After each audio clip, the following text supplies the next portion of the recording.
He just asking. And Kevin's going to be with us in a moment. We are officially live on Facebook, we think, and YouTube, probably. So what is going on with everybody? I am the underground indie advocating devil. And the first person who ever said that out loud that I liked it, because I've been using a slash or an and, was my guest today. And that is the one, the only, BKM. Tell them who you are and how they can find you while we wait for Kevin. Okay, I'll talk slow then. Hurry up, Kevin. Anyway, I'm Brian K. Morris, independent publisher of comics and novels, independent freelance hybrid author, also award-winning playwright. Yes, the air quotes are important. Facebook famous broadcaster and former mortician's assistant. Basically, I do a lot of conventions right now and a number of I'm not right now. I'm actually free until May at this point, but and hopefully we'll all be free by then. But anyway, I do a lot of also, like Rob, I do a lot of promotion for other creators, trying to get the word out about all the cool things we're all doing. And Kevin is joining us right now. He's just coming in. Here we are. Kevin, what's going on? Welcome. Yo. Doing good, you? Good. Tell them who you are and how they can follow you, and then we're going to get right into the program. Pretty much everywhere, Kevin Roditeli, so it's simple. All right. Well, so let's just get right into it then. Here's the topic. Today we're here to talk about basically how to go above and beyond just sharing your stuff. Most people know how to share their stuff, but they don't know how to really market it. They don't know how to get people's attention to it. And they're very honestly lazy with how they handle their own materials. I've seen people just put links and no comments, no nothing, no trying to get people convinced. And then the links they're sharing are very, ordinary. So for you guys, and I know both of you, so I know both of you know how to market. What do you suggest to someone who's complaining, well, I'm just not getting anyone to like my posts and no one is, sharing it. So how do you guys get over that hump, and how do you get someone to actually share it for you so you're not the only one sharing it? We'll go with Kevin. Yeah. Kevin? Okay, cool. Yeah, for sure. I think the biggest problem that most creators had with launching a new title is actually thinking when they announce it or they make the public release of it. They compare themselves to what Marvel or DC does with characters that have been around for 100 of years. But you need to understand, to have actually the attention of someone on a property is actually the first thing to do is make them understand what it is and why they should be fan of it. So the first step of building a property or EP or comic books or anything is actually to show to your reader what it is before trying to sell it. So you need to make a build up for months before actually releasing something. Show them why it is interesting and showing them what it is, or actually why they should be carrying or be interested by this EP. And that's, I think, the major problem is actually we compare, when you start a project, you compare yourself to way bigger companies that has a big PR and press release and stuff like that going everywhere. But that's not what you should be, because you are a one-man army in most of the case. So it's important to actually start by showing how the design you did for the book, what's the story and stuff like that. Just be sure that actually you are making people care about what you do. I agree with all that. That's very good advice. Something I would add, because I encounter this with a lot of creators, whether it's comic books or it's regular prose books, is that one is laziness. Another thing is, well, I'm an artist, I shouldn't have to promote myself. But the problem is there's so much noise out there in the social media world that you have to get your signal to get past that. So I say one thing that's really useful is build what's called a street team. And these are people who are kind of your inner circle, that you send them previews of what you're doing. You get people enthused, like Kevin said, and then have say, okay, I'm going to send you a PDF of this comic. I'd really love it if when I put this out, that when you see my posts, say on Facebook or on Twitter, LinkedIn, wherever you're doing it, that you'll share my posts, give them a like, even better, give them a love, because of the algorithms in a lot of social media platforms.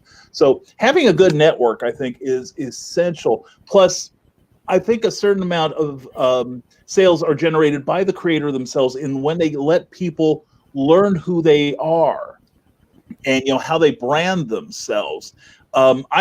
I sold a book one day because somebody liked how I explained copyright versus trademark. A lot of it is people just don't care how much you know until they know how much you care. And if they sense that you're passionate about your work, that you, like Kevin said, if you have something unique, that people will gravitate towards this. But if you have your street team in place to share your message, that's probably the best thing of all as far as social media goes.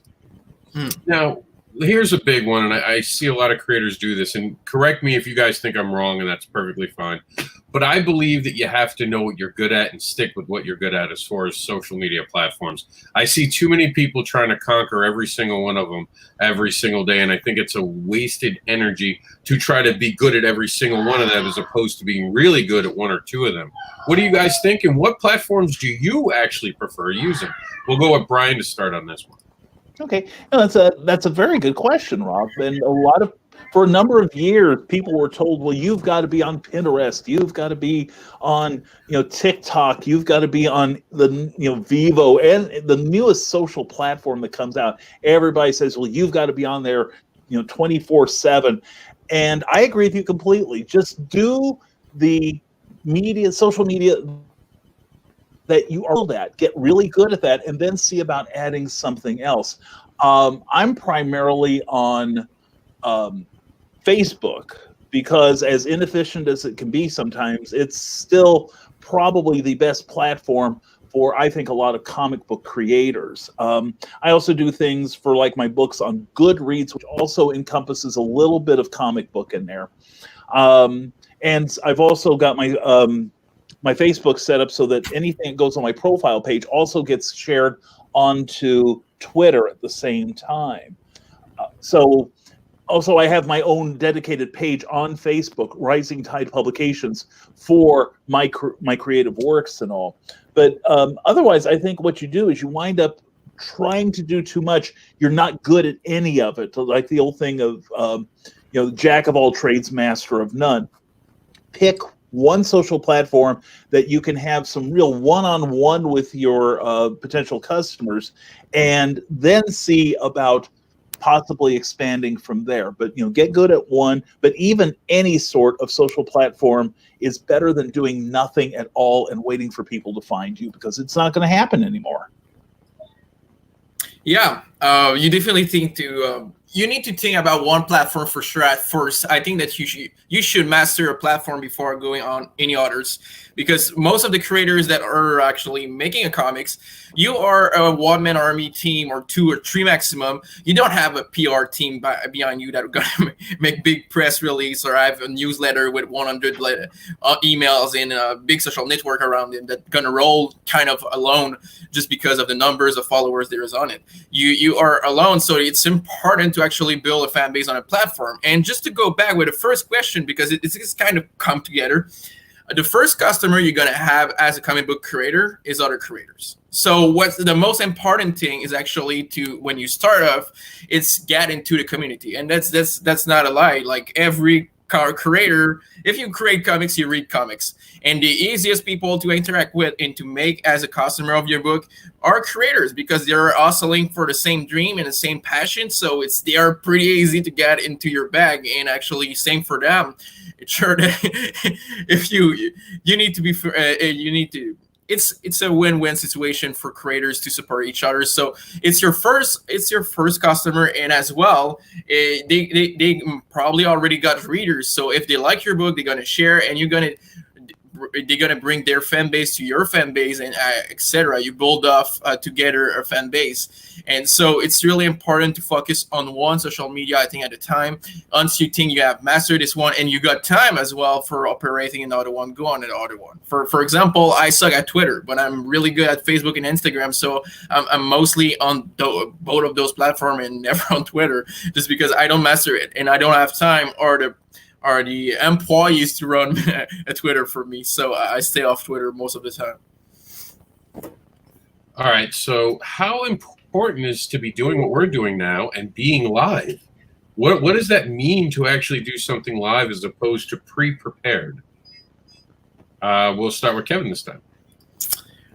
For live, it sure is the interaction with your customer and your public. Of course, it depends on the subject that you're talking. Today is more creative interaction for creator content for creator, but of course could interest some reader as well. But it's interaction with the readers. I'm someone that I love to have everything prepared and really calculated, but I think that live is a really, really good way to actually build a fan base and make fans. We have seen with a lot of right now, it's been a while now that it's running, but the YouTube channel for comics has really exploded, and there is a lot of YouTubers, comic creators that are making a good living right now with their comics because they did build a live community on YouTube. So it's not a bad ways to actually build a fan base right now for comic book creators.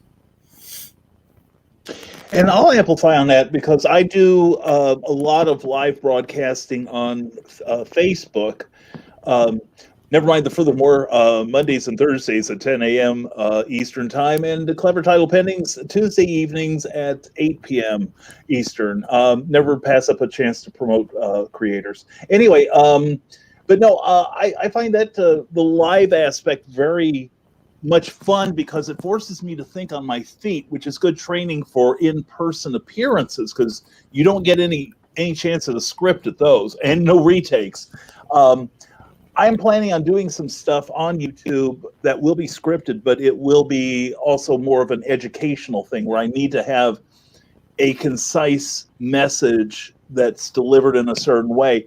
But like I said, I do my own shows, and it allows people to get to know me and possibly relate to me. Plus, it also allows people to build relationships with each other, because we have at least me in common, if nothing else, to mock with their laughter.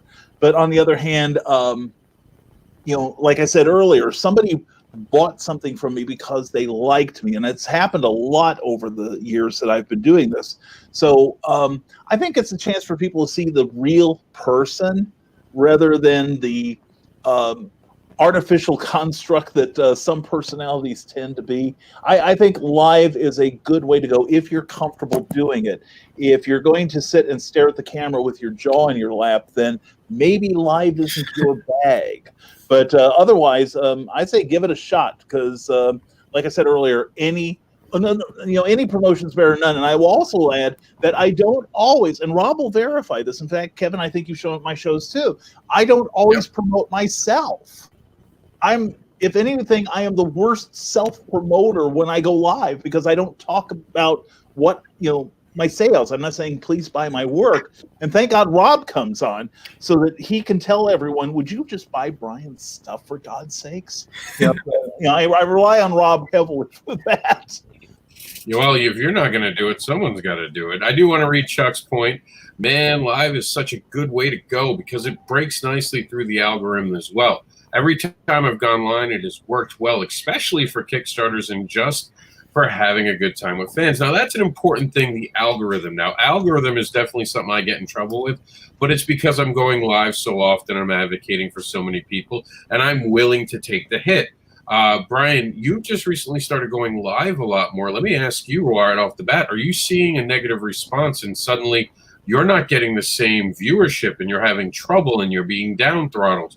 Are you noticing that? Because that's the things I seem to notice because I'm on a lot more, as opposed to when I come off the road and I've been on less because I haven't had the signal. Actually, Rob, that's a good question. I am not experiencing a whole lot of loss of viewership in as far as what I can tell, because note to anyone who wants to go Facebook Live, if you want analytics, Facebook is the wrong place to get them because they're not going to tell you. And Rob and I think, Rob, you've got evidence of it too, that that little number in the upper corner where they're telling you how many people are engaged with your show is not accurate. But as far as down throttling, I think that's the problem I wrestle with most. In the last year and a half, I've been trying to, for lack of a better term, outwit the algorithm in that, like, do I put up a subject line? Do I not put up a subject line? Right now, since I'm using OBS to do a slicker show than what Facebook Live can do on its own, I'm trying to keep an eye on, like, is my reach being extended if I put in that subject line, which is something Rob and I have talked about frequently in the past. Whereas I've noticed that if you put in, say, a link to, say, my Amazon page, I got my my viewership suppressed to about 10% of what it normally was. So then I go back once the show is done, and then I put in, I redo my subject line so it says what show it is, when it was shown, etc. But yeah, I probably spend as much time trying to educate myself about the algorithms, and either to play it their way if it benefits me, or to find a way around it until they figure out what I'm doing, and then I have to figure out something else to get around that. So. And Kevin, I know you follow these trends because it's kind of your bread and butter in some ways, being the guy who knows these things. What are you hearing now about algorithms? And because we've seen Facebook go through a lot in the last year, and it's starting to show that it has cracks in its infrastructure, with things weirdly getting reported. What are you seeing, and what are you suggesting? Yeah, actually, the thing when, like Brian said, when there is a link, Facebook really down the reach of the algorithm. It's normal because Facebook, what they want, Facebook is kind of the internet inside of the internet, and that's the brand of Facebook. So they don't want you to leave the website. They don't want you to bring your reader outside of the website of Facebook. So it's for that. For example, a Kickstarter link will always be down, or just don't have any reach, because, hey, you're bringing my user out of the website, and maybe they're going to be out of Facebook for 20-30 minutes because they're going on the other website, and they don't want that. Facebook is like the Mickey in the film industry. So Facebook, it's kind of hard, because at the same time, it's the best-selling platform for selling a book. I think you will get way bigger result on Facebook than Instagram. And the reason why also they want you to put a link on it, it's because they got Facebook page. It has to sell. So the way of selling your book with the links, it will always be with Facebook targeting as a business. And I think that everyone should follow the blueprint. The Facebook blueprint for ads is pretty simple and easy to follow and free. So it's a courses that you can find directly on Facebook that actually tell you how to run Facebook ads properly. Of course, you will need to build a fan base for your page before, or find a good way to target, because they for example, you may, I don't know, we'll take the most simple example. Your thing is really simple, similar to Star Wars. Target the Star Wars audience with a Facebook ad, and just show a way to actually interpret it. It's sure that we say in marketing, something need to be seen 16th time before someone is interested by. So your ad will need to run a lot if you want to go that road. But it's really important to actually show without a link, and at some point put a link, or just get interest and after share a link for Facebook. And for Instagram, it's pretty much the same, because there is no ways to put actually a link in your posts. But social media is to build interest into your property before selling it, I think. And now this is from Pam Harrison. And for those who aren't aware, you have to sign something up on Facebook to have your actual name shown when you come to these StreamYard shows. I can drop a link for that in the actual chat so you guys know how to do it. But she says, I've never really been comfortable doing lives. Like any other skill, it takes practice as well as planning. I like to have something to share and discuss with my readers. Did you guys feel like you had to practice being live? Like, I mean, I know everyone gets better as you do it and you learn some tricks, but when you first started, did you guys feel like I have to kind of practice in front of a mirror? Were there any suggestions you could give to people who feel like once they get on live, they're deers in headlights? What do I say? What do I do? How do I act? How do I move? What do you guys suggest? I'll take this one. When I first started, my show was originally just going to be 5 minutes of me telling whatever I had going at the moment, what I wanted to promote. But when I started reading the comments and getting into actual conversations, that just switched everything, made the show a lot more interesting for me and for, thank goodness, for everyone else watching. But I rehearsed a lot in my mind. What I was going to do, how I was going to do it, which of course, the minute you get that little countdown and it says you're on live, of course, all that training just vanishes. I'm lucky in the fact that I have a number of years in retail and doing shows and also community theater. So I'm able to improvise, as it were. And I find that improvisation actually part of the fun of doing it, but mostly it's the idea that focus on one person, the person you're addressing in the comments, and I'm talking to them. I'm not talking to the other 50, 100, 50,000 other people who are on that line as well. I'm just letting them listen in. So if you keep it one-to-one, it becomes a lot more manageable. And when I started, I used to have like a little agenda. Then I kept forgetting to use it. And then I go on the air and it's like, well, poop. I have to come up with something to say. And that, and also the fact when you get that conversation, you put some of that weight on your viewers. Hi, Teresa Dunn. Anyway, you put the weight on other viewers to contribute to the program. And that's also what makes it more interesting for a lot of people, in my opinion. Hell yeah. and also, welcome to disagree, Kevin. I'm living the dream, dude. So something important also about live, I think nothing is never perfect. Like, for example, me, my first language is not English, it's French. It's for that I'm the kind of, it will never be perfect. And actually, if you got problem live, it's part of your personality, I think. Like, it's kind of funny because my English is bad. Right? Cool. So that's not, so it's part of the charm of your live or your personality and presence, I think. So never be stressed about going live. Go live, dude, and live the dream. Hello, kid. And we're joined by the one, the only Mike Watson is here. What's going on? What's up, man? How you doing? How you doing? We're talking about, I guess, how to stop just being someone who shares your stuff and actually begins to self-promote. We were just talking about how you get over being on screen so much. Like when you first started, did you look in the mirror? Did you practice things? Did you have any tips you could give people on how to be more comfortable in front of the camera? You just absolutely have to be yourself. You can't put up a false pretense or an act. Well, I guess you can. People that can act, I guess you can do that. But for me, it has worked just being genuine and being enthusiastic about what I do, because I love it and I have a good time doing it. And I've been told it comes across in my videos, my passion, my energy. Also being someone that to a degree knows what you're talking about. I guess, you can't be somebody that doesn't have any points or experience or anything that other people can listen to and relate to. Trying to be entertaining as you can be. I like to try to make people laugh.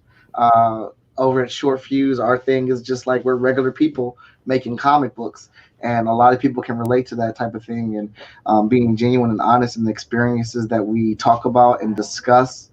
Like I'm doing Chat and Draw, which that got off to a really good start, and that was just me talking with another creator while drawing their character and just asking them questions about their creative process. What are they doing when they create these characters or writing the character? What kind of questions I would think people would be interested in learning about, like behind the scenes stuff. Now, we have a couple comments, so I just wanted to read some comments, show some love. Wow, there's a lot more that goes into going live than I realized. Very interesting bit of info, and I think a lot of people think that until they're live. Everyone thinks it's simple to go live, and you can always tell when it's the second video, because like Mike said, they get there and they start trying to make sure to talk a certain way. Like a lot of people said that I talked too fast when I first did it. I'm from New York, so I speak very quickly and people couldn't keep up. So then I started trying to talk slower, and I wound up sounding more like this than anything else. So I literally had to learn how to speak again. And learning how to speak again also reminds me of the simple thing of taglines. How many people do we know aren't making great taglines for what they're putting out? They put out a piece of art and they go, look at what I did. And, like missed opportunity. Can you guys talk a little bit about the importance of taglines? And we're going to start with Mike Watson, because I know there's very few people in the business who know how to make taglines as well as that one does right there.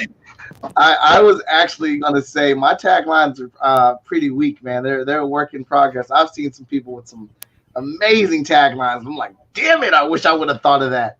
I guess when it comes to it, the ones that I have done, it's about what are you selling? What are you talking about in that thread or in that video that you're posting out? One that Danny Cooper and I came up with whenever we're doing videos about freestyle comics in general, we want to close it out by saying, stay epic, everybody, because we believe in having a very diverse roster of comic book characters that we try to have a variety of people in there, and we feel like anybody can be epic. Doesn't matter your weight, your size, your height, your color, your skin, your sex, none of that matters. Anybody can be epic. So whenever we close out a video, we say stay epic. I like to work on my hashtags. Again, the hashtags are kind of just like collating into what it is that we're talking about.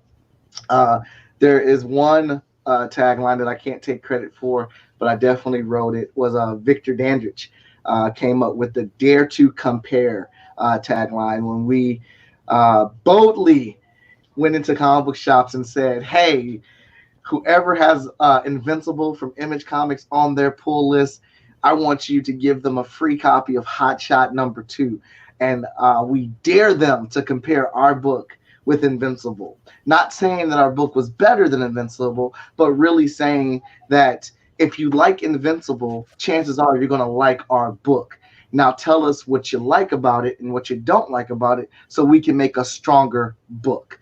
That was kind of the thing, and it blew up. We got into a whole altercation with Eric Larson in a big chat room, and that's kind of part of the reason why some people know about us in the indie scene when we first got started out. And sometimes those things are accidental. Sometimes you can plan them, sometimes you can't. But you should think about it. Thank you, Sarah. You should think about it as a whole thing. It's a whole package. As somebody else commented earlier, saying that this online broadcasting and stuff, it's not easy.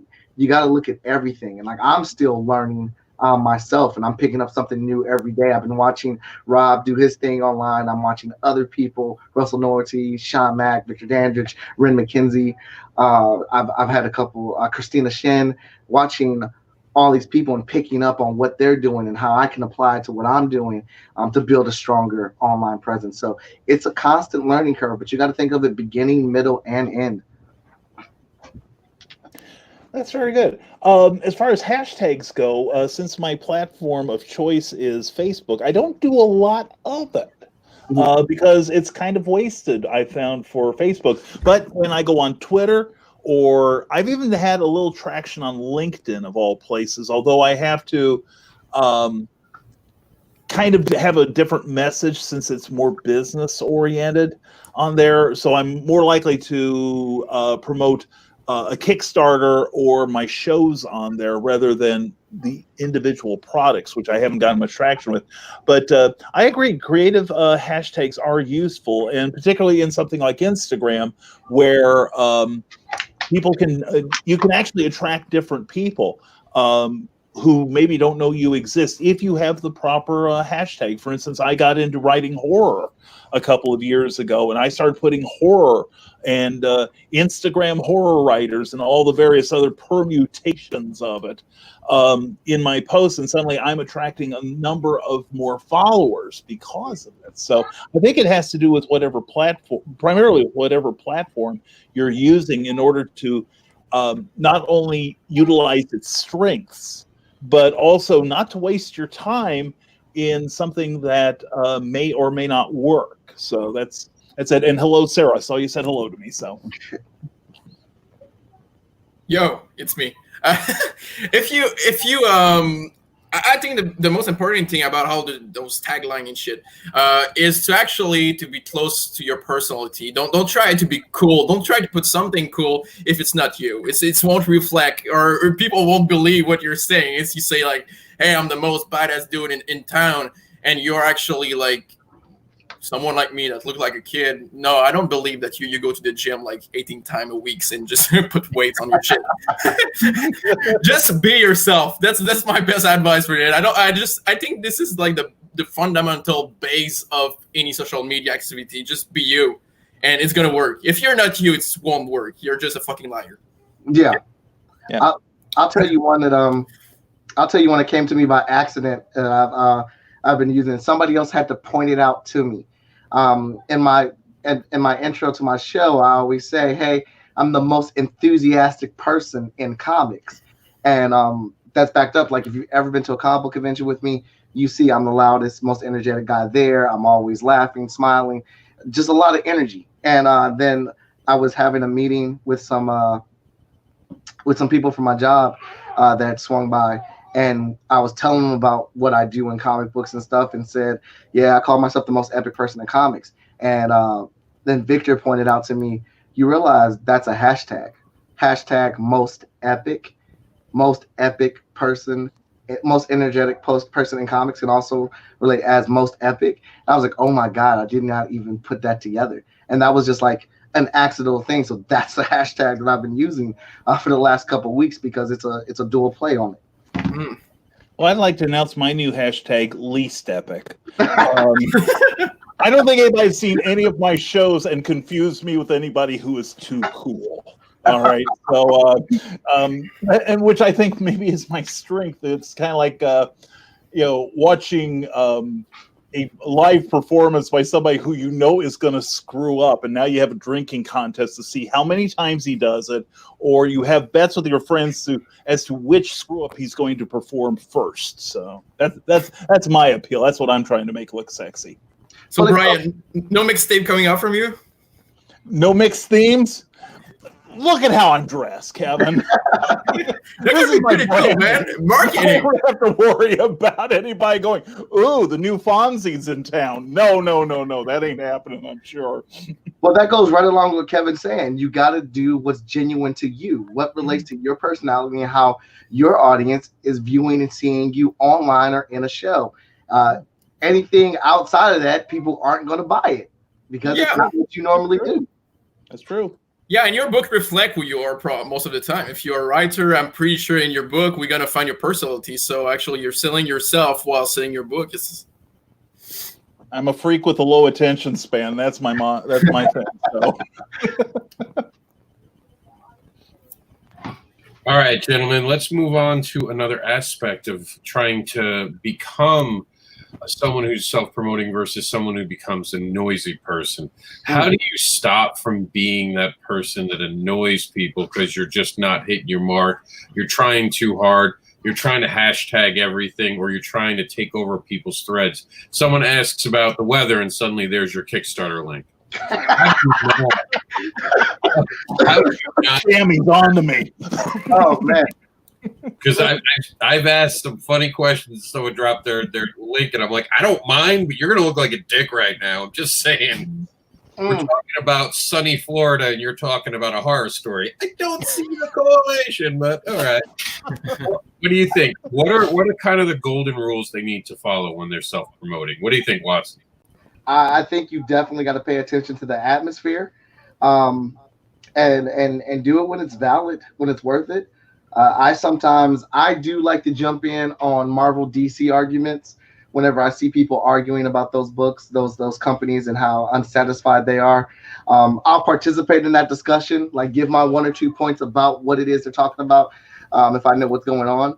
And once I kind of see that it's not going anywhere, I'll slide my book in there. I was like, well, you know what? We're not getting anywhere.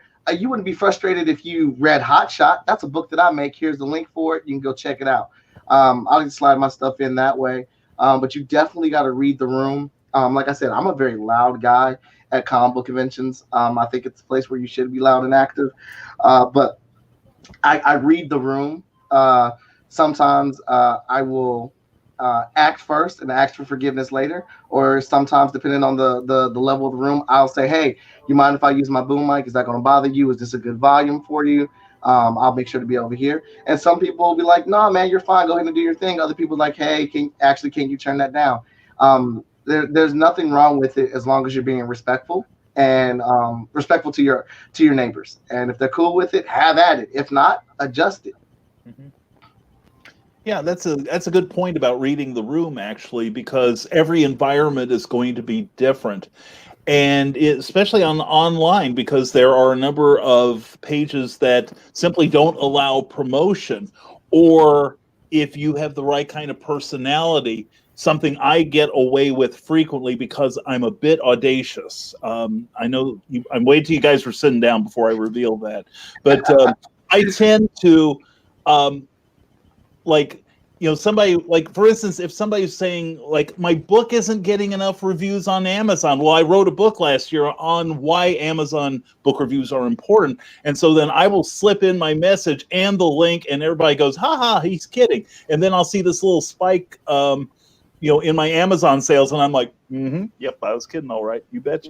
But yeah, you're right. It's whatever place you happen to be at, and knowing. Rob, you asked about, when you, about knowing, like when you're being too strident or whatever. And people will let you know right away. And people will let you know what you're doing wrong. And fortunately, most of the time, it's my friends telling me that, okay, Brian, quit harping on the New 52. It's been 7 years already, sort of thing.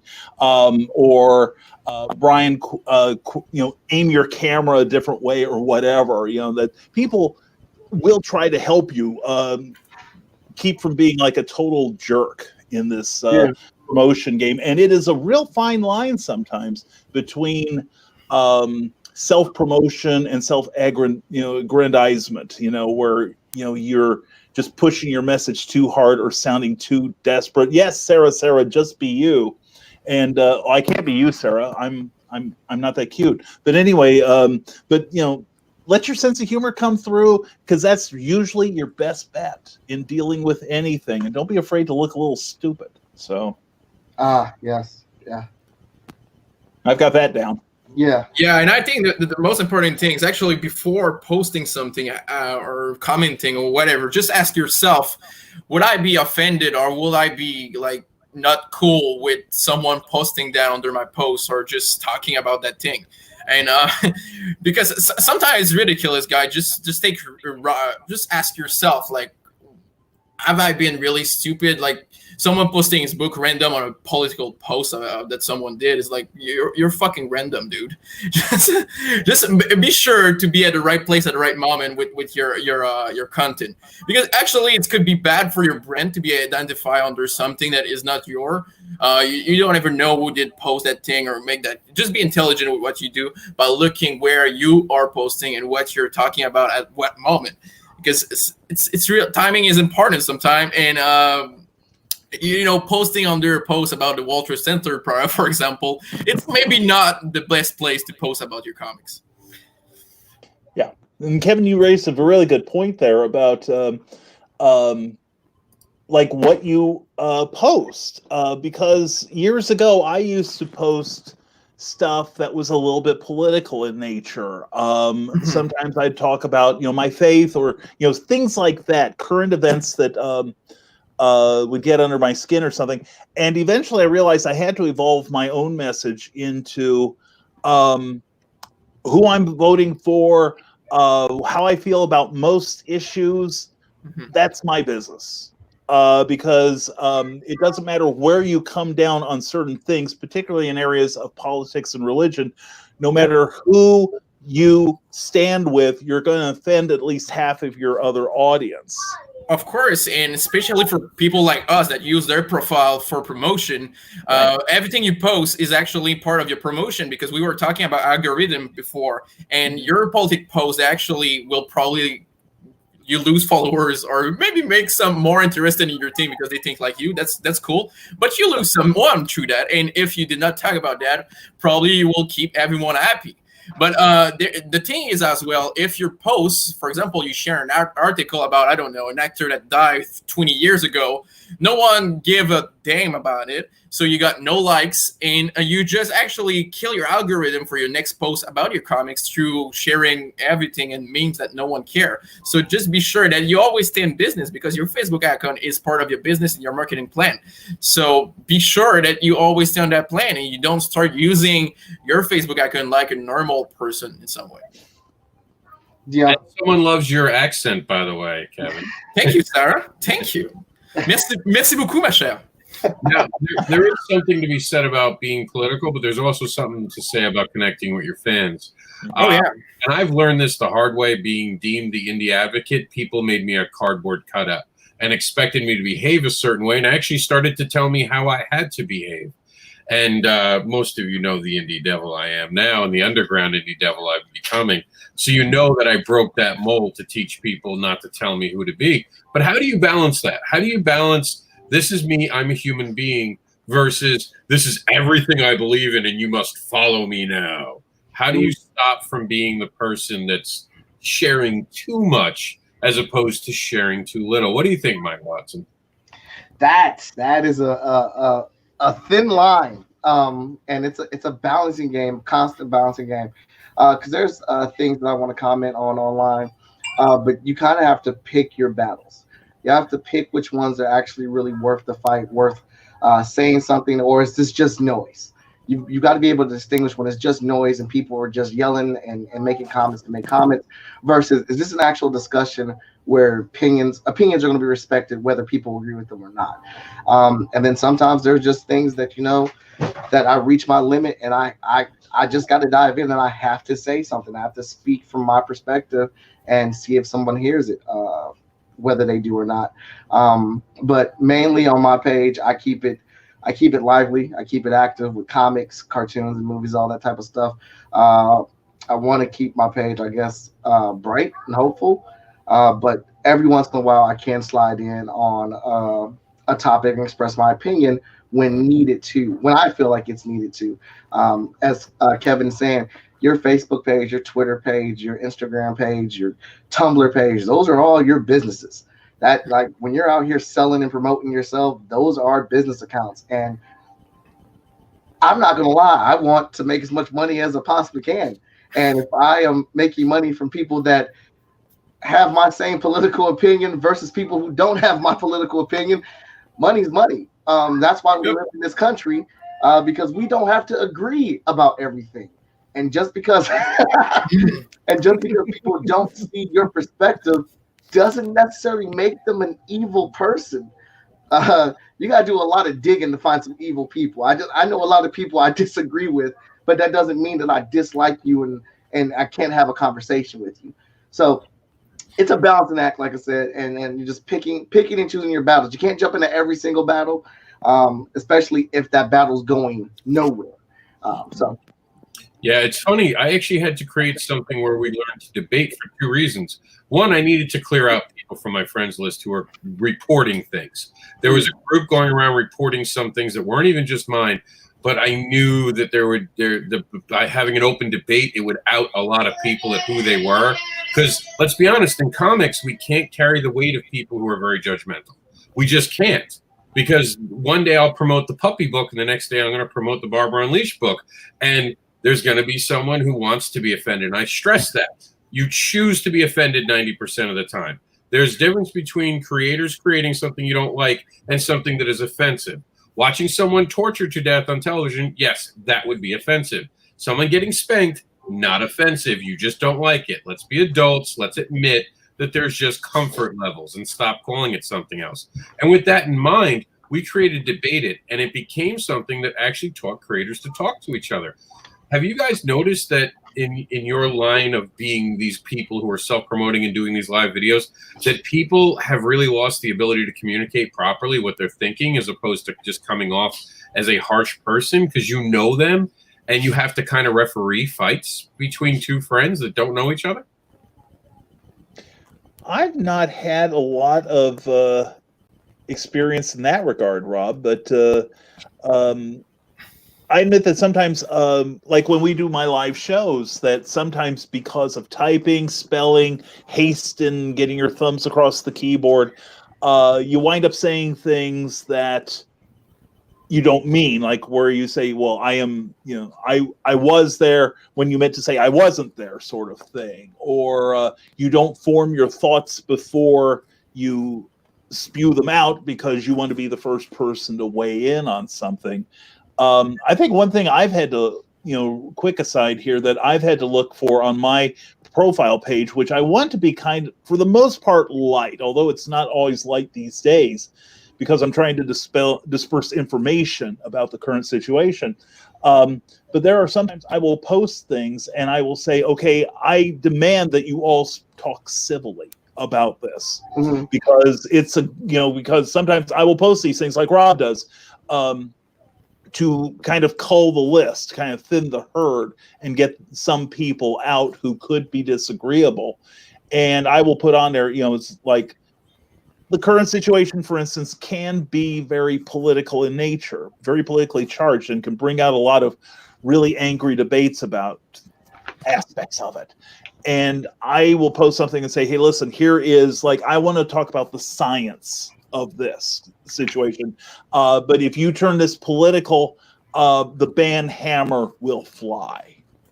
So, and I don't mind using it. In fact, I'm kind of like Rob, I kind of welcome it every now and then, just to, get the potential hazards out of the way, if you will.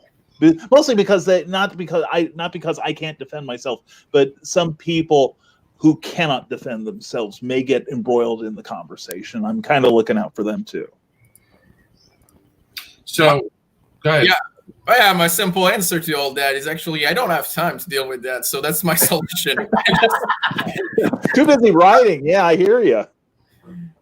Well, I'm always so busy, so I don't have time to be on social media most of the time. I'm just posting my stuff, trying to be still around a little bit, but I've been crazy the last month, so I think the good thing for me is I don't have time to be part of debate and stuff like that, so I'm the cool guy always.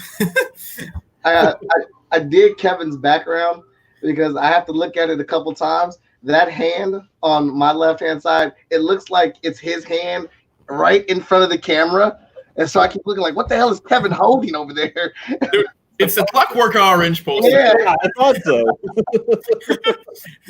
Thank you. And I'm in my wife's sewing room, so. I want to bring up a comment because I thought it was a really good one, so I wanted to wait for when we got a natural break. The dreaded dinosaur, that's Mr. Hudson, said, my big hang-up is the production value. Is the lighting right, background interesting, etc.? Thoughts? And now, I honestly don't go live on cameras very often because I actually would rather show something like, and I'll show you guys while we're talking, this as opposed to being live, because I think this advertised more for me. And I think it's more interesting than I am, to be honest with you. But for some reason, I've been getting complaints that people want to see me live on air because I make apparently funny faces. So apparently there's going to be some GIFs of me going around and some memes of me going around reacting to certain things. And that all started because of Varian's show. But what about you guys? What do you think? Like, do you put a lot of energy? And I know Brian's put a lot of energy. I just think that's Mike Watson's room. I don't think it matters who shows up. I just think that that's his room. And Kevin's obviously into comics. Do you guys think about that? 'Cause right now I've brought out all my banners because Lord knows I'm not using them for anything else. So I just put them in my bedroom behind me. So what do you guys? Did you design the room to be on-air friendly? We'll start off with Kevin, because since we got the Clockwork Orange in there. Yeah, actually, I've never been really online with videos and stuff like that, just because we got a studio launching like in 2 weeks, and big some big titles coming up with adaptation for video game and stuff like that. We gonna announce. Shh, shut your mouth. So I'm trying to make like a background right now to have something interesting visually, and I have another camera equipment, but I did not succeed to actually make it work today.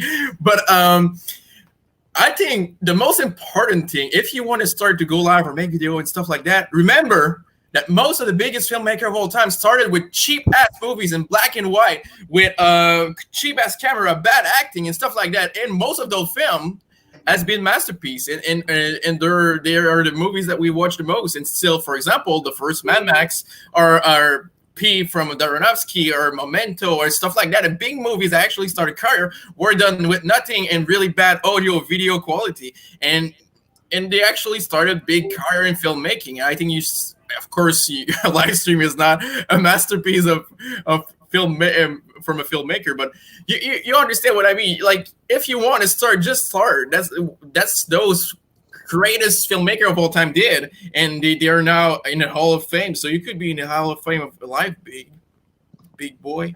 All right, Mike Watson, what about you? What do you think? Do you actually take screenshots and look at what to move around the room? I have always been about presentation at my convention table or on my YouTube videos. This is actually my studio downstairs in the basement, but if you can kind of tell, I did set it up that way. So I had that little stair step with my book casing, my Nerf gun wall. I wanted to look like, hey, I am all about this geek life.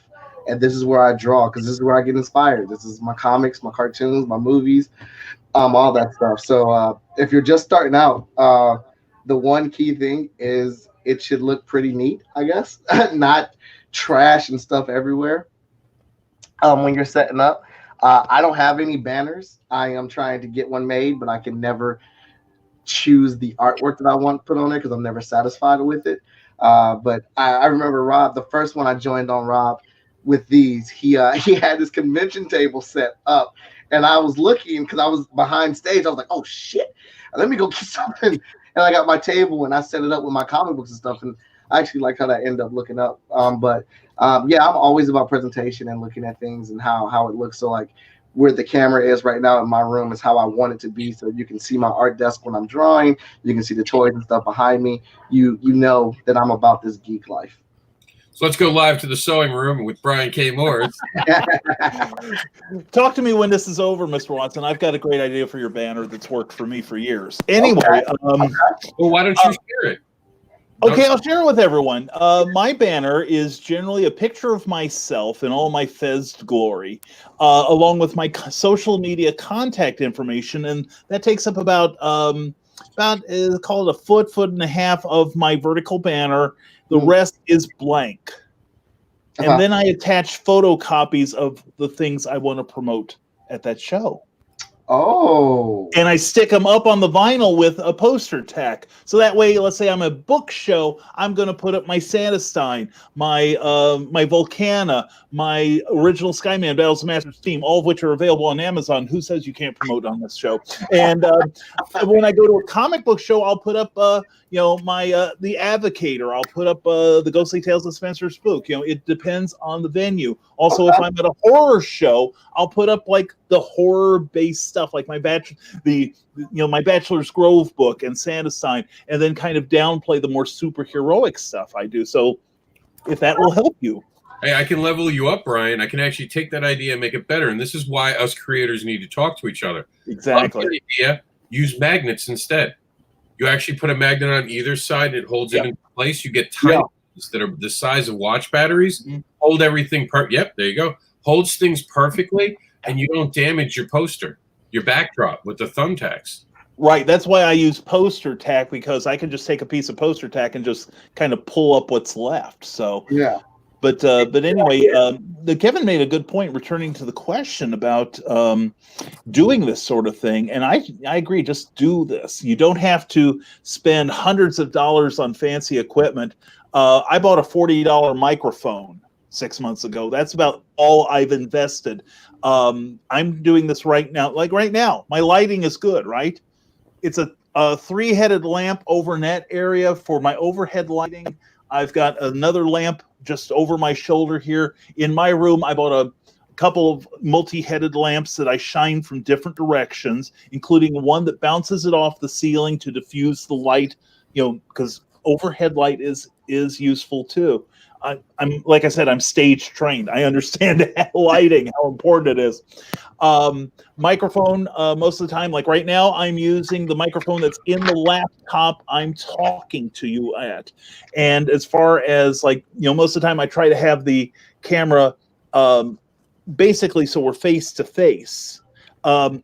If you want to know what I was using to get my to elevate my platform here, I didn't buy a fancy platform or anything. I'm using the other 2 volumes of this. Okay, I had them anyway. Before I was using 2 piles in my. Normally I do this for my writing office, and I was using 2 piles of books I hadn't gotten around to reading yet. That's why it was like almost looking down at me. But yeah, you don't have to spend a lot to do this, and enthusiasm is very important. Like right now, I'm using a video switching system to try to make the show look as fancy as Rob's, because I just envy the heck out of him. He is my role model. And if I weren't like 400 years older than him, that's who I want to be when I grow up. So, so yeah, just dive into this. But yeah, keep an eye on how you look, how you sound, because especially right now in a world of high definition, people pay attention to this stuff. And so you want the best picture you can get for the money you have. But as you can see, I'm doing this off of a laptop on top of 2 books. So, you don't have to be fancy. You don't have to spend a lot of money. Well, to segue on that, and I forgot to mention, I think the most important thing is having a good internet connection. Good. Yes. You got to make sure you have good internet speed. High fives. I think that's the truth. I actually had to upgrade because Florida's internet is not as good as New York, because I started out in New York. So when I came down here, I have to be up to at 1,000 MPS to MBS to make this work well. Because without it, you get lagginess, and then you lose viewership. And if anyone sees me drive around doing the live video, I'll be driving perfect signal, and all of a sudden it's just gone, and then it's back in 2 seconds. So I definitely agree with that. This is the 1 hour mark. What we've been doing is we've been staying on a little longer to talk to some people and kind of do the after-con panel thing, where when we're done with the panel, we all gather around the table and everyone asks you as you're walking out. So does anyone have to leave right now? Do they want to talk to the people, tell them where to follow them? If not, we'll just go into the bonus round, what we're calling overtime. Yeah, I can stay a little. Yeah, I can stay a little. So try and shut me up. I've been trying for years. I know. So here's a funny question someone inboxed me with. What was the weirdest request you've gotten to either put on your show or do on your show? Has anyone ever asked you to do something weird on your live performances? And I thought that was a funny one, because I've gotten some weird requests in my time, but that might also be the book I write. I admit this might be the Barber Unleashed book that brings people out. But have you guys gotten any weird requests to cover something or to do something on air that you were like, okay, no, I can't do that. I definitely can't. Dude, are we rated R? Yeah, always. We're not on a radio. You can say whatever you want. Okay, dude, that's a weird story. I think I should have reported that to the police. I don't know, but I'm in Canada, so I was not scared of that dude. So someone did ask me in DM when I was live, or I'm not sure live, but anyway, if I could do a striptease in live stream, and I said, "Fuck you, no, dude." And he sent me a picture of his dick with his cum on his chest after. That was that was one of the most weird experiences of my life, of comic book superstar, I guess. I have, to Kevin's thing, I've been asked for some awkward stuff, like to do it shirtless. Like someone wanted me to do the broadcast shirtless, and I'm like, no, but I've never been asked for a striptease. Like, what do you charge for that? Is that the premium Patreon service? Is that how you make after the show you undress? That's a good question. I would probably start an OnlyFans, dude. Like, if things keep going the way they're going now, we might have to all start looking into that without being able to get the shows. Let's see. Let me see if I got $1 here. Hold on. Calm down, Brian. Now, another question, and this was also inboxed to me a little earlier, but this one's important. How important is it to have a good website? Do you need a website now? It's 2020. Is a website necessary? Or are we at the point where we just stay on Facebook? What do you guys think? Have at it.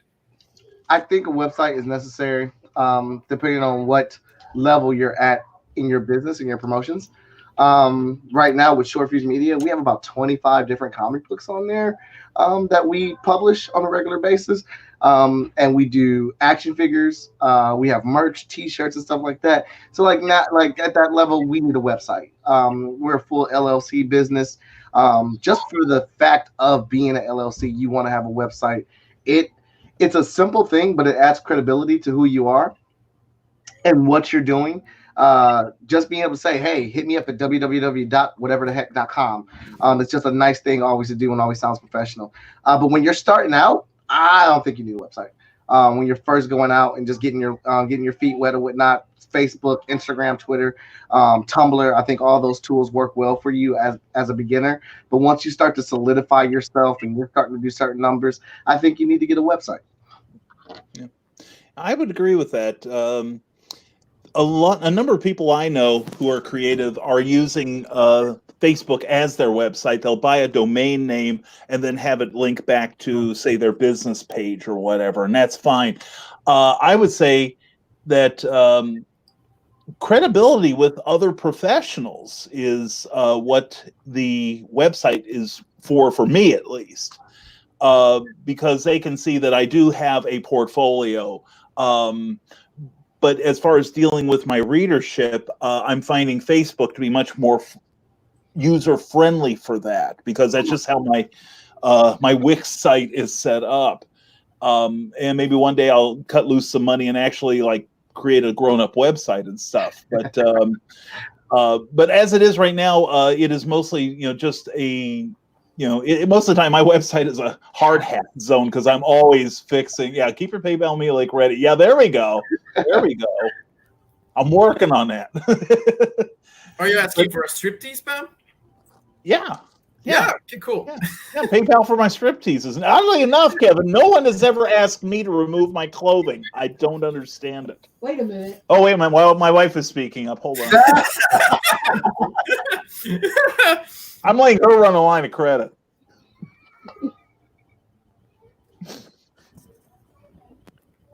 This is it. Sarah's comment. All I can hear in my head is Morgan Freeman's voice. This was the day that Kevin started his stripping career. But he would be the best stripper ever. Right. So already, dude. Wait for his next variant cover. So now an important thing here about. All right, Jax. We all know we need a website, but do you need a website for you as a creator and what you're creating? It's really depend on the type of business you're doing, actually. If you are a publisher, yeah, of course, day one, you need a website. If you are a studio like what I'm starting right now, I was between two businesses. And right now we are a studio that is pretty much work for hire, making project for other publishers. Most of our projects are sold to publishers first. Then after we produce it, we do pitches and we send it to publishers. And after we produce the work. But the business model we have, we need actually to showcase our portfolio and what title we did, what adaptation of movie studios, what adaptation of game studios we did. So we need to put it on our website to be sure that, for example, Warner Brothers want a comics, they're going to say, oh, the studio Kevin Roditeli is pretty fucking rad from what I see from their website. Because it's not a company, most of the corporate, since they're run by people that were not there at or mostly from the social media era, they don't think to go on Instagram and Google and just go like, oh, I will find for comics, let's go for the hashtag. They're gonna go on Google and check out comic book studio production, and boom, they're gonna find me. They're gonna find me another that could actually put their work together. And as a creator, it's the same thing. I really think that you should have your work out there, just because of all the opportunity you can have with studios, or all the opportunity you can have to actually showcase your work for people that are not on Facebook. For example, if you're mainly on Facebook, there is a lot of users that are not on Facebook. Mark Zuckerberg did not actually put a daily of classes to everyone. So you need to actually to be out fucking everywhere. And I think that with a website, it's the only way that actually you reach everyone, because you don't need actually to log in to see your content. What do you guys think? I know for you, Michael, you have to have a lot of websites, don't you? No, not really. I do a lot of different social media. like for Art of Mike Watson, that's on Facebook and that's on Twitter, and Instagram. Short Fuse Media Group, we do have a website for that, but we also have a Facebook and a Twitter account. For like my interns have some stuff on Facebook. I do a lot of my operations through Facebook. I feel like I have a decent audience on there. Of course, it could be better. But I try to manage and delegate some of that stuff in between the 3 pages, between Freestyle Comics, Art of Mike Watson. We have a podcast show, The Good, the Bad, and the Nerdy, but we have that page on Facebook and we have a Twitter account. So I kind of pick and choose which tools we'll use for that stuff. And it's all about audience building for us and where we're getting the most effect. So the comic books, of course, are the biggest thing for us. So we have a website for that. And like Kevin said, Kevin makes a very good point. People don't have to log in to go to that website. There have been some people who've asked me for my social media information and they're like, oh, I can't get into Facebook. Well, luckily I do have a website that I can go to send them. So it's a balance in knowing your tools and what's going to be more effective for you. But I used to have .coms all over, and that just got too sporadic. I had to figure out which tool was going to be more effective for the stage that I was going to be on. What do you think, Brian? Well, I agree. Like I said, most of my my professional contacts, mostly because I'm frequently a guest at a lot of conventions rather than a vendor. That's my credibility. The fact that I've got a reasonably good website. I don't have it maximized for sales, really. It's just more or less a portfolio kind of thing at this point. But then again, I'm getting so much personal interaction with my readership on Facebook and a little bit on Instagram and Twitter that those are pretty much my main focus right now. So, it's just mostly engaging with my readership at this point, keeping them intrigued, having them try to sign up for my newsletter and such, which, by the way, I'm working on the new one. So send me your email. Anyway, and promoting whenever I get the bloody chance to, wherever I can. So anyway, but yeah, it's important. It's important to have a website, if only for the appearance of looking maybe more professional than you might actually be until you grow up into that persona. One of the things that I know about self-promotion that a lot of people make mistakes with is branding. How do they brand themselves? A lot of authors, a lot of writers, even artists don't realize that they have to brand who they are. For the most part, there are exceptions, of course. I dealt with this early in my career. Of course, I mentioned earlier where I got pegged as the indie advocate, which sounds great until people decide who you get to be. Have you guys picked up your own? I know Mike Watson has. We've talked about it. He's got hashtags about himself. He's very much about making himself a brand, and he can talk more about that. But have you, Brian and Kevin, made yourself brands as much as you are also? Because I always say that you get me turned with the volume up, and there's probably more control of the jokes I make. I probably make dirtier jokes off camera. I know I do. But that you get me turned up for the PG-13 aspect of who I am. Rated R sometimes. But for you guys, have you created yourselves to be a brand? Are you the same person off air? Like, what do you guys think about yourself? Are you a brand, or are you just a person? Like, how do you handle that? Well, Brian? I'll take it. Do you think I wear a fez all the time?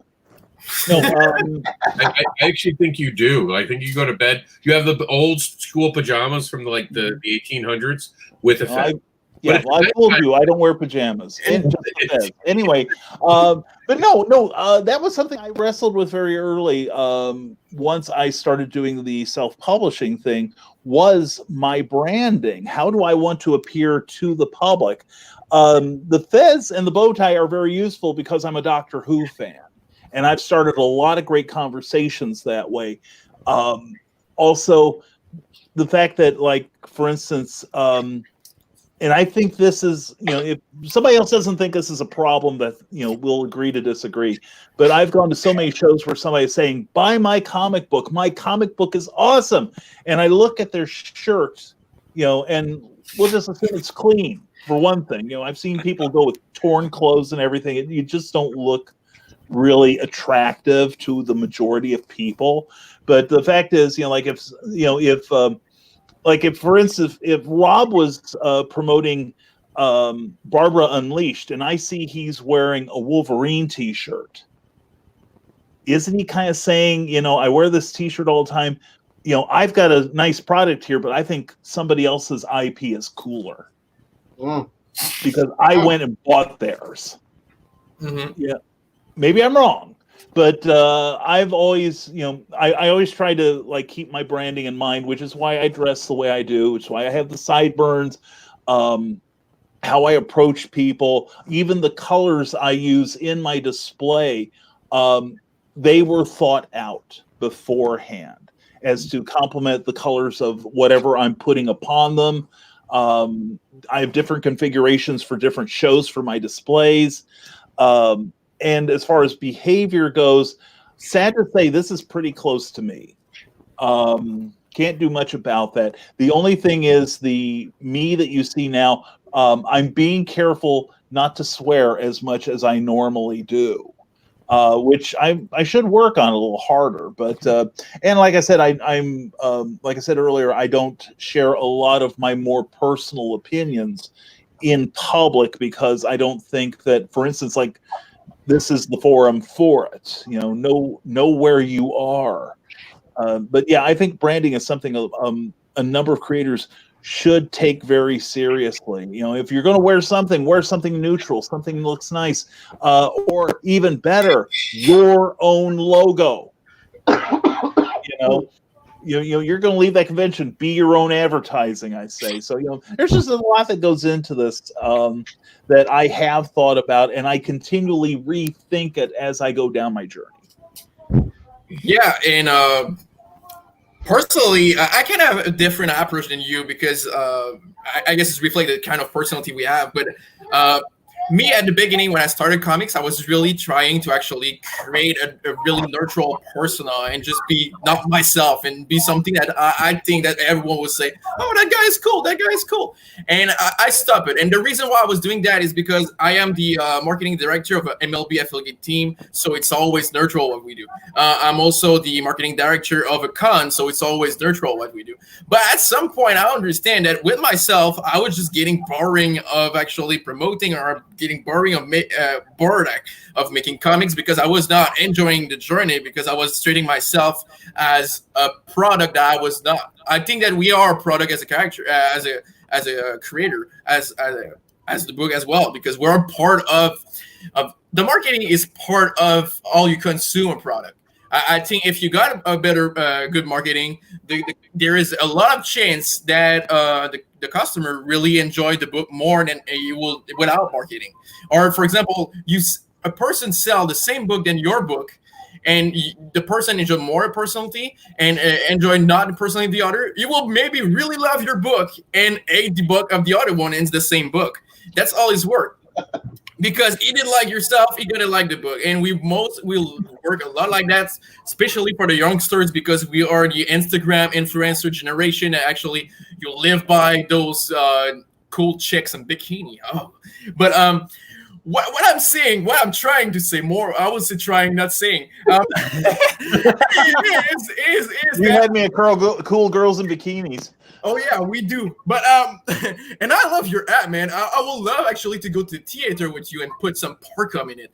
It's looked like a parkour thing. But anyway, where I tried to go with my thing, I stopped it to actually try to be corporate as fuck. I just started to be myself, not free. Oh yeah, man, we are a stripper gang, and that's pretty cool. I started just be myself, not asking myself what I should be. I'm someone that's pretty vulgar. I'm someone that is actually super energetic and really not looking at what he is saying at some point, sure, depending on who I have in front of me.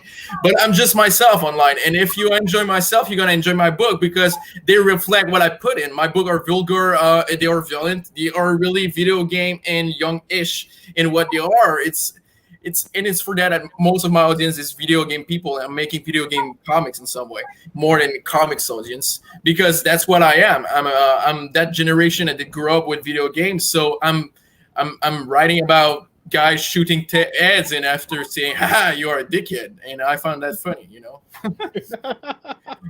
So I'm that person. And this is me. So we agree on the. I think we agree on the basic points, Kevin. Yeah, and I love your ad. Thank you. So I will say this: I don't like sleeves on shirts. I hate short sleeves. Even when I was in New York, I'd always rip my sleeves off. Even before I was muscular, when I was a thin little white dude, I did not have sleeves on my thing. I just don't like how it does. It confines me. I don't like shirts this way. And I always had to dress up for work. So I was in retail and I was always a manager. So I'd have a tie, I'd have a button shirt, and I looked good. But when I was off, I didn't want that. So when I first started going to conventions, we made an actual official. We have a tank top, and I'd wear the tank top. And I was told by male creators that I was hurting myself by sexualizing myself, which I didn't believe at first. But what did I do? I got T-shirts made. So I wore T-shirts to conventions, and my sales went up. And I noticed men weren't as intimidated to talk to me, especially when their girlfriends were around. And women were a little less flirty suddenly, but also a lot more attentive to what I was saying and listening to me more. And I never considered that I could be sexualizing myself with my outfit just by showing some arm and just by wearing a tank top. So that's actually a good point. There's a psychology behind it, even not showing so many tattoos, because I'll be having a conversation when I'm in a tank top and they'll see the Reaper, and the Reaper will make people nervous, or they'll see the big memorial piece I have on my arm for my dad, and they'll think I'm really religious. So even your tattoos can kind of betray you. I don't mind these as much at Comic Cons because they're the X-Men, Batman's, Deadpool, and Wonder Woman. That belongs at a Comic Con. But yeah, you could, even tattoos can kind of throw an audience off. So you do have to look at it. There are times I wear a tie to bigger shows because I know that you need to stand out as opposed to everyone around you. You have to be different. You have to level up. Like a 2-day show, you wear a tie, you're going to look like an idiot unless there's a huge audience. You go to a MegaCon, you go to a New York Comic Con, dressing up nice, it stands out and it shows respect for where you are. And it shows that you know that you're in that level, especially if you're going to be talking on panels. Now, the worst thing you can do is show up to a panel not looking good. When you're going to be the not only vocal presentation, but the focal presentation, you have to play the part, and you have to make sure you're shaving. Don't be that guy who shows up to shows with it. I'm not talking about stubble. I'm not trying to look cool or trendy or a well-kept beard. I'm talking you just look like you got out of prison and you didn't have time to shave because you did something wrong, you know? Or the people who don't know how to wear clothing that fits them that well. It's either a little on the tight side or a way too baggy. That could also make it look like you have to look like you're in control, right? You have to look like you know what you're doing. You're put together. You know what you're, because if you look like a hot mess, and I mean, I've had Jack doing up my hair and slapping me in the middle of a sale, but I looked good. Even if he had a little bit of like stuff on me, they saw the kid, they wrote it off. But if I show up to a show without a kid and my shirt's got a stain on it, they're not going to want to talk to me. So you gotta keep those things in mind. I definitely stress that. The other thing that we can touch on, and I think this will be the last question we're actually going to grab for today, but it's been a great panel, and I do want to give you guys some time to say goodbye and tell people how to follow you. And here's my question to everybody, and this one's important. So you have a website, you have everything, you're online.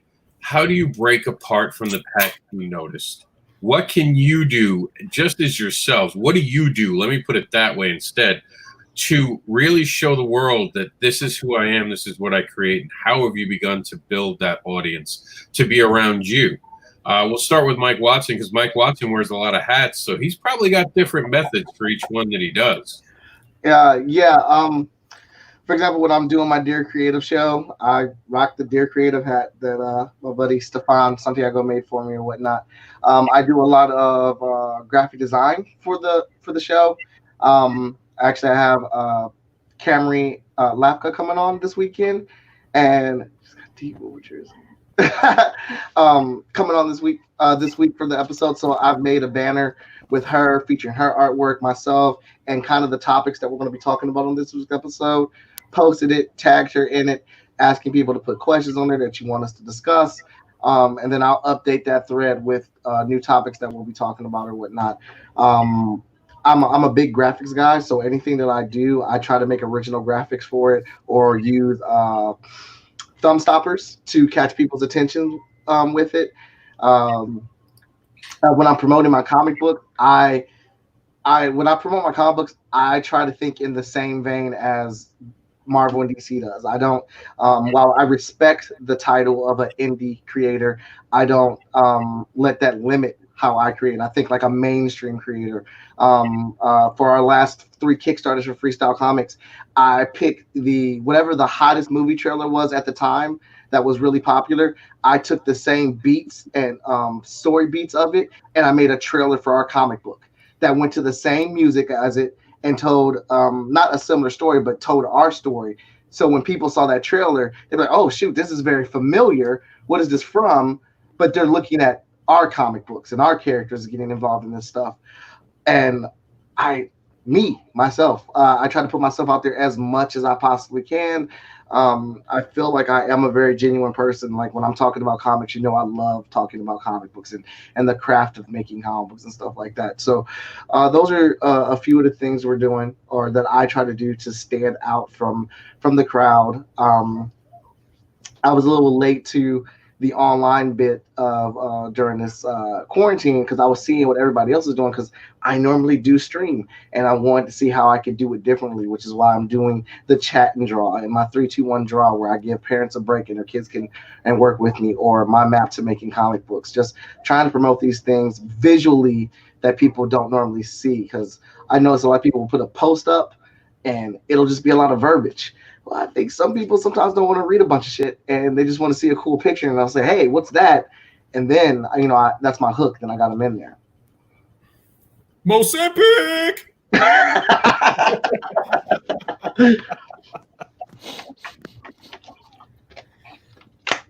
do you think, Brian? Sorry.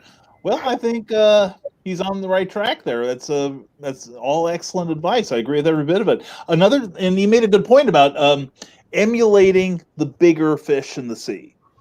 One thing I try to do with my publications is make them look as if you could go and find them at Barnes and Noble or in your local comic shop. I try to emphasize what's unique about each and every one of them.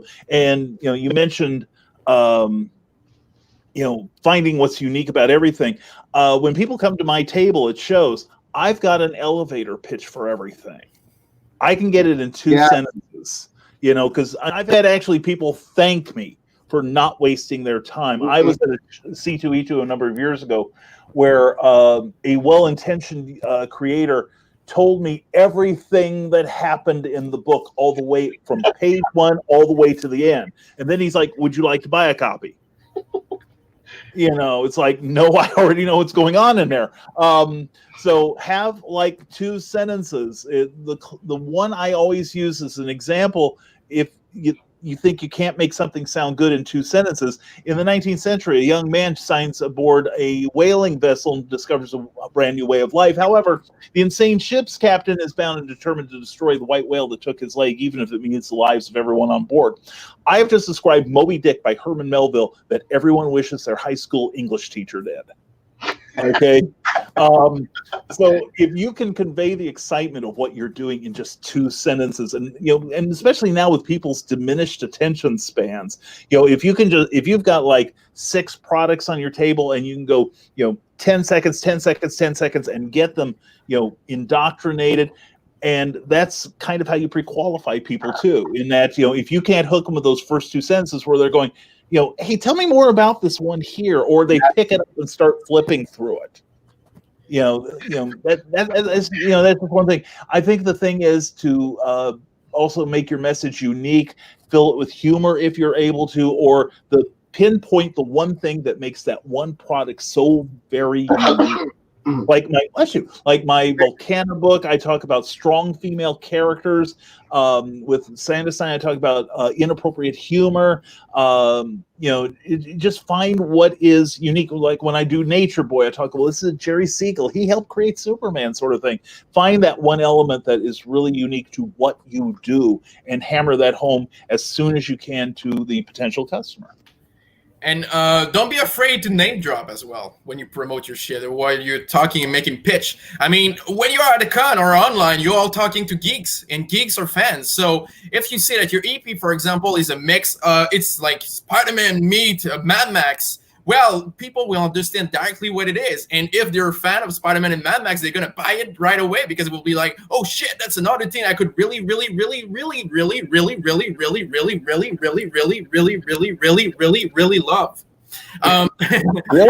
Really, yeah, man. So, by the way, I think that we've been talking about replicating in some way the big EPs, what they do on social media and stuff like that. But I think that for me, I will change. I will not use replicating or something like that. What I do is actually using them, and that's totally different, I think. When I promote, I use them. For example, the book that started my career in some way, it's a book that was really inspired by the Fallout franchise, the video game. And Fallout for me, it was a big inspiration since the beginning. Was the game I was playing the most when I was a kid, and I cannot stop talking about and playing Fallout. So the way yeah. So the way that I had to build up my fan base was not talking to comic book person. I did go on Facebook, Fallout video game Facebook group. Oh wow, there is 50,000 person in this one, 20,000 on this one, and stuff like that. So I did go to the fan base of this thing because I knew that my EP was really, really similar to Fallout. So I did talk to this person. I was like, hey, I'm a fan as well. I just created something because I love this EP, and I created my own version of the thing or my own definition of what a post-apocalyptic is. Check this out. If you're a fan of Fallout, you're going to be a fan. This has been made by the love of Fallout, and I created my niche of gamers, readers with that book that was inspired by Fallout. And now I'm working for video game studios and adapting comics for them because I did go this road and create my niche. Don't think, and something I say a lot to a lot of creators that start off, is don't go for the being mainstream. We are in a market, and all the market is like that. It's not just even grocery store right now. If you start an independent grocery store, you go for the niche. You will go for the biologic food because you know that there is no one around, and just build up the niche. Go for the niche. If it's simple, don't try to be like DC and replicate what they do.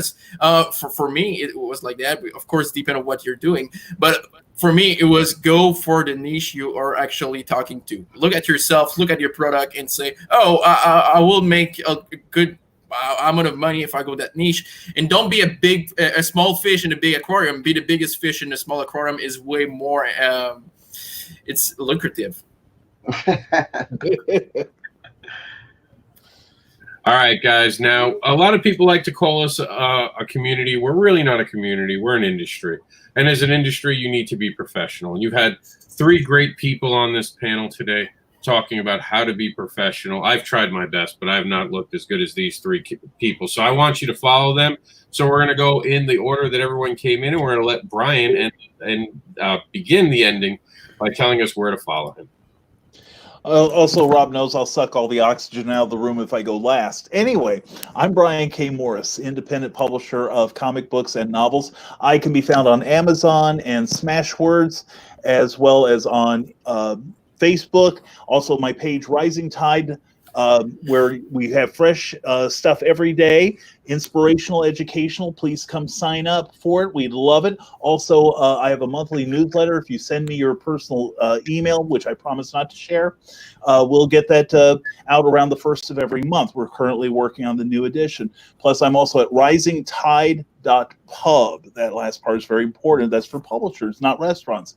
.pub, risingtide.pub, because a rising tide raises all ships.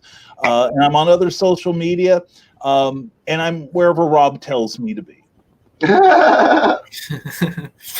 Cool. Everywhere, Kieran Roditeli. You can find me on Instagram, Facebook, Twitter. Twitter, I'm not really active, but go for it. I won't say no.